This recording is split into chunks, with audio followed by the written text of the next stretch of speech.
ABP news की तरफ से आपसे एक सवाल, अगर एक दिन का प्रधानमंत्री आपको भारत का बना दिया जाए तो आप क्या करेंगे भारत के लिए? हम सबसे पहले चाइना पे मिसाइल छोड़ दे। अगर चाइना वाले अगले दिन मिसाइल छोड़ दिए भारत पे तब? तो फिर हमसे कहा, हम तो एक दिन के प्रधानमंत्री बने, हमने अगले दिन मोदी जाने। भाई मेरा एक वीडियो निकालना, मैं पानी के नीचे जाऊंगी और ऊपर आऊंगी। हाँ चल स्टार्ट करता नहीं, नीचे डूबिए मत। चल स्टार्ट बा। कैमरामैन जल्दी फोकस करो। ये कोई शॉट नहीं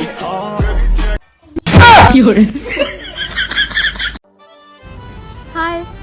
ओ हाय, कैसे हो? हम तो वैसे ही हैं जैसे पहले थे।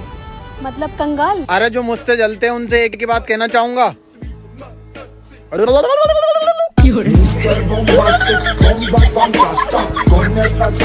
ए करे जाएगो बात कही, हम तो कुछ कहबो ना कोई नहीं तबो मार देली। हम तोरा रग रग से वाकिफ बानी नु, कुछ बोलती ओकरा बाद मारही के पड़ी।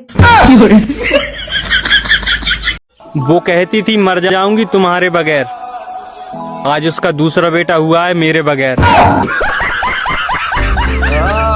भाई हाँ, इस दुनिया में कितने देश है? भाई एक ही देश है, भारत, बाकी सब तो विदेश है। मेरा भारत महान। करेजा सबेर हो गई, उठ भी जाने तू ढाक पटक दे। हम वहाँ खड़े होते हैं जहाँ बैठने की जगह नहीं होती। कौन थी वो जो घूर घूर के देख रही थी कल तुम्हें? अरे रुक जा यार, तू दिमाग खराब ना कर, अभी उसे भी समझाना है कि तू कौन है।